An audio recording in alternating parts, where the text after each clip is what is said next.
Welcome to the show, everyone. I'm your host, Robbie, and this is The Unhinged Father. It's a podcast for normal folks looking for some humor, connection, relatability, or those who just like the sound of my sultry voice. A place where we can embrace aiming to be better people, but can accept that we will never get there. And that's okay. We're okay. I'm not some enlightened asshole here to tell you how amazing and perfect my life is, and then convince you to buy my how-to guide on how to make your shit not stink. I'm right here in the mud with you, working towards a better life, extending a hand out along the way. Now let's go ahead and jump into this week's episode. Welcome to the show, everyone. Happy Halloween Eve. Hope that everyone's having a fantastic day, getting ready for Halloween. This episode's coming out the day before Halloween. We're ready here. We're excited, if you can't tell by the orange shirt, the skeleton mask just chilling on the bed back there. I mean, my family's really been ready for Halloween for like 2 months now. But we could finally get to enjoy the season. It's not 145 fucking degrees anymore. It's cold outside this morning. I went outside, 39 degrees outside. It was fucking glorious. It was great. I enjoyed the cool weather. Time to get some apple pies, bacon, some pumpkin pies, bacon, whether or not you like either one of those. Me personally, unpopular opinion here, I'm not the biggest fan of pumpkin pie or everything pumpkin flavored. Like, I like some of it, but it's really not my favorite. I'm more of like a pecan pie person or apple pie. I'll do the pumpkin pie just for Halloween, just for Thanksgiving, but we're excited about this season. My kids have been watching Halloween movies for about a month and a half now. We didn't decorate until September 15th, even though it was still like 110 degrees outside. We were putting up Halloween decorations and we're just ready for it. I hope that you're all ready for it too. I love Halloween. I did an episode last year about Halloween, spooky season. If you listen to that, you'll know that my family loves it. Me and my wife, we're both big into the holidays, especially Halloween and Christmas. Those are our two big ones. Those are the ones that we love the most, that we love to decorate for, that we like to get all those foods for, the specialty drinks. So we're excited. I'm happy that Halloween's finally here and my kids are just ready to go, ready to trick or treat. My 2-year-old's old enough to actually get out of the wagon this year and go knock on the door and say trick or treat. He's excited. We've been doing walks every single night through the neighborhood, looking at all the decorations, mapping out our route, making sure we know where to get the best candy. And that's just a long intro to say, happy Halloween, everyone. I hope that you and your family have a great time. If you don't have a family, if you're younger, I hope that you enjoy Halloween, go to the parties, go to the drinking, whatever it is. It's just a great time to celebrate and have fun. And yeah, there's a lot of reasons why I like Halloween. Me personally, I really like haunted houses, getting scared. Not like really getting scared. I've never really been super afraid to go into these haunted houses or different theme parks that have haunted places and, you know, people dressed up in masks, sliding on the ground, scaring you with sparks and shit like that. All of that has never like truly scared me, but I get, you know, jump scares and things like that. But I like the feeling. I like going into those haunted houses. I like watching scary movies. I like trying to basically like scare myself. And sometimes it does. I'd be lying if I sat here and there haven't been times where I've been like in the dark or out in the backyard when it's dark and kind of eerie out and haven't had these flashbacks of these things in my head, like a vampire movie or a werewolf or some fucking thing that's going to come and eat me, right? I'd be lying if I said that those don't creep into mind, but I enjoy watching those things. I like the Halloween time. I even like all like the little kids stuff. And I'm trying to pass down that enjoyment of the holiday to my kids, to my family, not necessarily the scary, spooky stuff. And that's kind of what I wanted to talk about. There's a few things that I wanted to talk about today. I'm already just off in the weeds talking about random things. It's going to be one of those episodes where I just go in a billion different directions. But for this first part, I wanted to kind of talk about raising kids and how not to make them really afraid of Halloween or decor or things like that. I know that there are a lot of kids that are afraid, that will go out and see all of the Halloween decorations or people in masks and they're afraid. And that's a natural response. Halloween can be a very morbid holiday and it can be very scary. That's what it's for. It's there to be scary, spooky, eerie, all of these things. And if you don't approach it right with your kids, they're going to be terrified going out on Halloween or seeing the Halloween decorations. And even if you do handle it right, they can still be absolutely terrified. And that's an okay thing for them to be, right? It's all right for them to be afraid when they go out. If there's animatronics that move and jump out at you and scare you, it's all right for kids to get scared of that. And it's understandable. No amount of logic is going to change them and tell them it's just props, it's just make believe. They're not going to be able to really truly process that in their heads when they see all of these scary things out there. But I do have a theory on how you can best prepare your kids for all of these different Halloween decor, Halloween movies, and have them actually enjoy it as opposed to getting scared to it. And it's actually something that sometimes is difficult for me as a parent because I do love the holiday and I like playing pranks and trying to scare people and all that stuff. But when the kids are really little, my theory is that you don't want to act like the stuff is scary and you don't want to scare them with it, right? You don't want to take masks, for example. Masks can be really creepy, really triggering. Kids can be really afraid, especially when they can't see your face. My theory is that you show them the masks, but you don't try to purposefully scare them with them. You don't like put them on, hide around a corner, and then pop out and go, boom, motherfucker, gotcha, right? You don't do that stuff. You try to like expose them to it and then like laugh with them, make them laugh, make them realize that it's not real, let them see your face underneath it. And you just have to act like all of this stuff is normal, happy, and not necessarily super scary in order to get them acclimated to these things. And then that way, when they see them out there and when it is a little bit more spooky or a little bit more scary, or people are trying to actually scare them with them, you can go back to this safe space that they have with you as a parent where they've seen all these Halloween decorations. They've seen the spooky mask. They've seen the flying skeleton or the ghost or any of this thing, but they also have seen them being non-threatening or not scary. And they're there with you as a parent and they know that they're safe with all of those things. And it hasn't worked completely, right? My 5-year-old, he still gets scared when he sees shit out in the streets, or if something jumps out at him, he'll get scared. Or there's a couple houses that have really spooky life-size people up at their doors, and he's like, I don't necessarily want to trick or treat there, and that's fine. But for the most part, that kid loves Halloween. He loves all the decorations. He's putting the mask on and trying to scare his mom in like a loving and fun way, scare his little brother. They have all the skeletons out, little Halloween toys, man, even stuffed animals that are like Jack Skellington and Zero and Sally and Oogie Boogie all over the place. But I really do think that acclimating kids to all of the stuff that goes on with Halloween and letting them associate all of this stuff with like the loving safety of being at home with their parents is going to help them process it and then realize that these things aren't necessarily inherently scary, evil, or anything like that. They're just decorations, and it's how individual people utilize them or how they're set up that could be a little bit more scary or could scare me in the moment, but it's not something that I have to be scared of long term. And that's just my child psychology for the day. What I wanted to talk about, a certain aspect that I think it's true. I'm not 100% sure. We'll see. Like I said, my 5-year-old, he still gets a little scared. My 2-year-old, fearless. He loves them. He sees like the 12-foot skeletons and he lovingly refers to every skeleton as Guy Guy. That's what they're called. They're called Guy Guys. So we go down the street and he's just like, Guy Guy, Guy Guy, Guy Guy. And he's excited for it. So we're all excited for Halloween. Gonna go out, see all the decorations, trick or treat, candy, give out candy at our house. We've got all the decorations set up at our house. We've got some skeletons, some Adirondack chairs that are waving hi to people. This year I'm setting up, we have a big window in my front yard that looks out to the street. And I got a projector and we're going to be playing some Halloween movies like Nightmare Before Christmas and a few other ones that just project it onto the window so you can see it from the street. And when you're walking up to our front door to go trick-or-treating, we're excited about it. I love Halloween.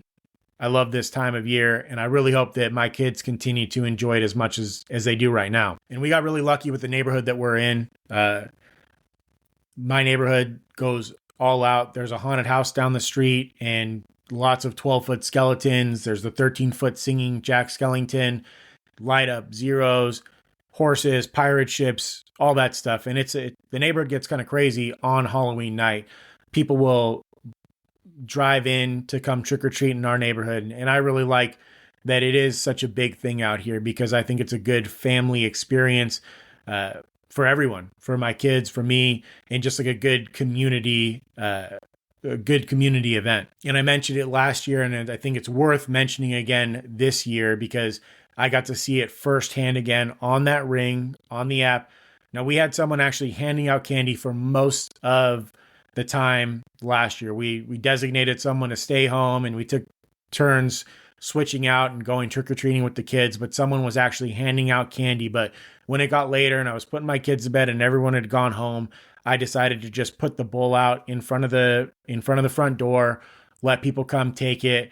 And again, it was just disappointment on society, on humanity, on the people that were coming up. I had parents coming up, showing their kids, like, take the candy bowl and dump all the candy in their bag.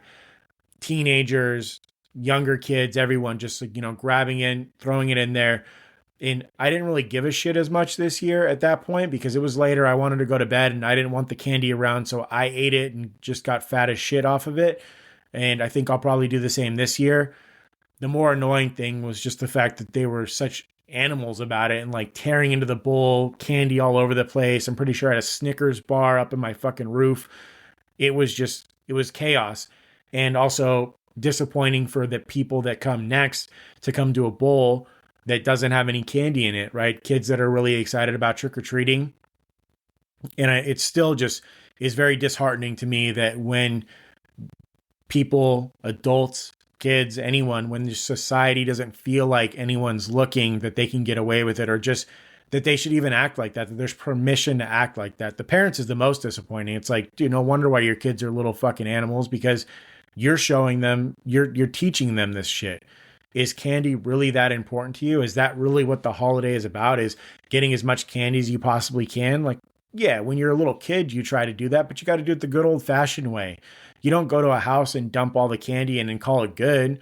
That's not how you do. When I was a kid, you needed to make sure that you like had a badge of honor, that like I walked around my entire neighborhood and trick-or-treated at all these houses and filled my bag up with candy the good old hard-working way, one little candy bar at a time. So I'm hoping that this year, maybe there's a little bit of a change, and there's not much that I can do about it. I'm just mentioning it again because it's another year down where I did notice that just this behavior, this abysmal behavior that happens sometimes during Halloween, where people will act like this for what? For candy? I mean, get the fuck out of here. It's just stupid. Parents, teach your kids better. Teach them better than that. On the topic of candy and getting as much candy as you possibly can and all that good stuff that kids try to do, right? They want chocolate, they want candy, they want to eat it all, but cavities are a big problem. Sugar rushes, big problem. And I also don't want my kid to eat 20 pounds of candy. We've seen this thing called the Switch Witch, where essentially you leave like a bag of candy out on your front porch and the Switch Witch comes and swaps it out for a toy that the kid wants. And my wife and I are kind of debating whether or not we should do that, whether or not, we think that that's a good thing to promote within our family. We haven't come to a decision yet. Our kids already have so many fucking toys. They get spoiled rotten there, on both sides of the family. My eldest was the first grandkids on both sides of our family. And so he's just constantly, everyone's getting him toys, presents, birthday parties, or just ridiculous, mounds of stuff that we don't fucking need, that we don't have space for. And so I'm not really sure if I want to do another toy, but it's definitely something to consider, whether or not that's good for your family, whether or not you want to implement this idea of the Switch Witch, where, you give your candy to this witch and then they bring you a toy in return. You're making a fair exchange for it. So something to consider. I'm not sure yet what we're going to do, but maybe if you have any ideas on that, send me a message, let me know, because I'm still trying to determine whether we want to go that route. But yeah, Halloween, it's great.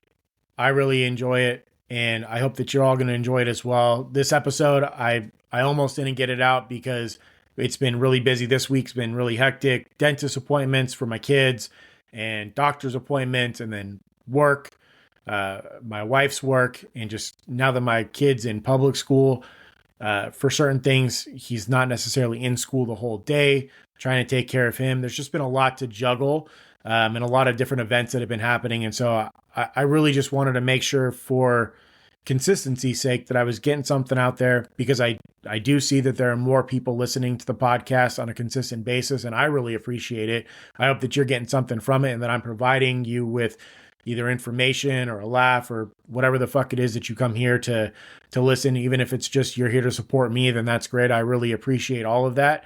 And so I wanted to make sure I got something out today, even if it's not necessarily my best work, if I didn't have a lot of time to prepare for it, if I'm just sitting here in my stupid pumpkin shirt talking about random shit.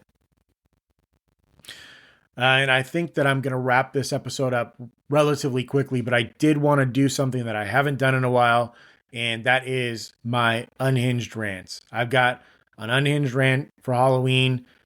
I didn't have it last year because I didn't see the movie yet, but I'm going to go ahead and jump into that, and then I'm going to let you guys enjoy your Halloween. Now, a certain aspect of Halloween that I really enjoy is all of the different movies. I already mentioned scary movies. I don't watch them as much anymore because my family's not into them, but Nightmare Before Christmas, Corpse Bride, Frankenweenie, Monster House, Halloween Town, of course, Hocus Pocus. All of these are great movies that we like to watch during the season and really get us, into the Halloween mood. And there was a new movie that came out that people were really excited about, and one I was actually pretty excited about because I was a huge fan of the first one, right? Hocus Pocus is a campy, terrible movie, not like ever going to win an Oscar for anything like that, but it is my childhood, right? Hocus Pocus came out in 93? I was like 5, 6, 7 years old right when I was getting into Halloween, and I loved that movie. Hocus Pocus was my jam, still is my jam, probably one of my favorite Halloween movies. And they came out with Hocus Pocus 2 last year. Either last year or the year before. Fuck, I can't even remember now. I'm getting old and my memory's going. But they came out with Hocus Pocus 2, and we were all hoping for this great, throwback movie that would kind of go in its own direction, but also have throwbacks to the original movie. And it was a fucking dumpster fire. Hated that movie so much. I can't tell you how much I despise that movie. There's a lot of reasons why I didn't like it, and I might sound like an old man telling you to get off my lawn, but I'm just going to go through a couple of the main reasons why that was just absolute dog shit. The first one I could somewhat get over, although I still don't know why they went into this. And there's many things, but there's just a couple I'm going to touch upon. But the one was just like in the middle of the movie, the Sanderson sisters are walking through Salem, trying to figure out, trying to find the book and the main heroes of the movie. And they walk into a Sanderson sisters costume competition. But it's not just any competition. It is a drag show competition where essentially got a bunch of, I don't know what the appropriate term would be, whether it's drag queens or transsexual or whatever. I don't know what the term is. I'm not trying to offend anyone here, but essentially it was a drag show Sanderson sister competition. That's fine. I don't really give a shit. That doesn't really bother me, but I also don't understand why you need to throw that into a movie that's predominantly directed towards children and apparently millennial dads and moms as well, but towards children. How am I supposed to explain to my kid that's 5 years old or 6 years old watching the movie why all of the Sanderson sisters are obese bearded men? I don't fucking know how I'm supposed to explain that to them. So it was just kind of like a random thing that's thrown in there. It's not like a huge plot point, and it's something that I can somewhat get over, but it's just kind of like, why? Why'd you throw that in there? No clue. The thing that really gets me, though, and this is where you lost me completely, is that at the end of the movie, there's just this huge turn where they try to make being a witch this a good thing, and the main character's well, we could be witches, we could be our own coven, let's take this book and make things right. The book is wrapped in human skin. From the first movie, the lore is that this book is wrapped in the skin of human beings and was basically like a covenant between the Sanderson sisters and the devil, right? Like basically a book that directly ties to the devil. And I'm not coming at you. I'm not sitting here trying to pray the devil out of you.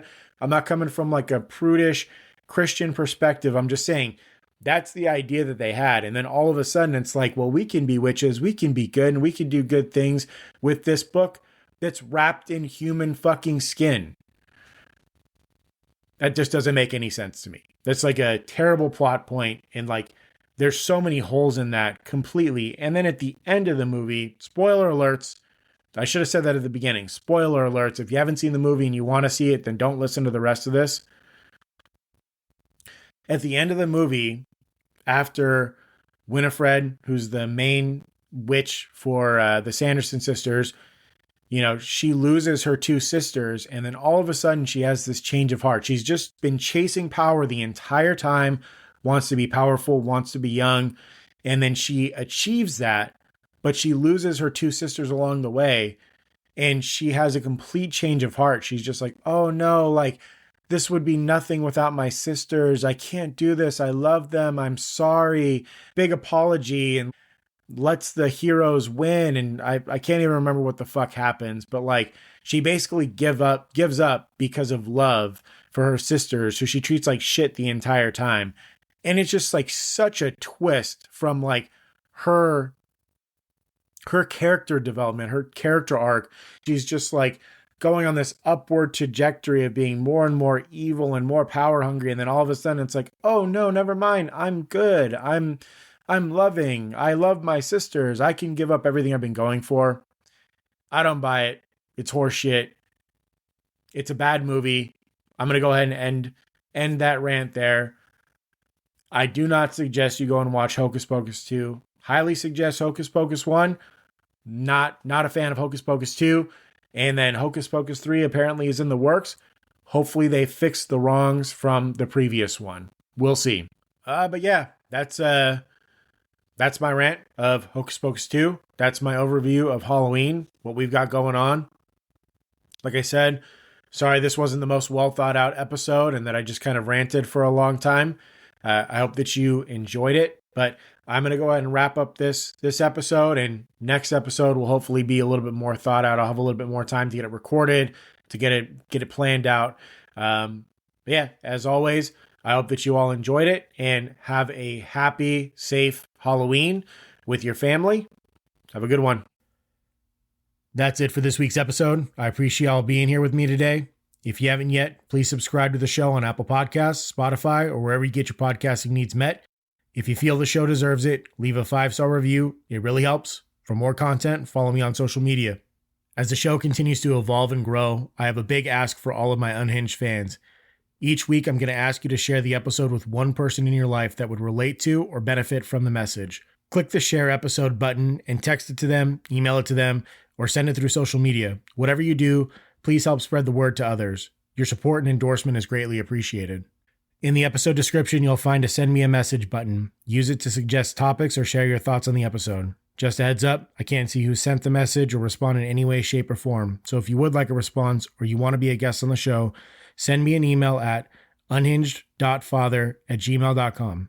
Thank you for your support. Have a fantastic day. And as always, be good, try hard, do your best.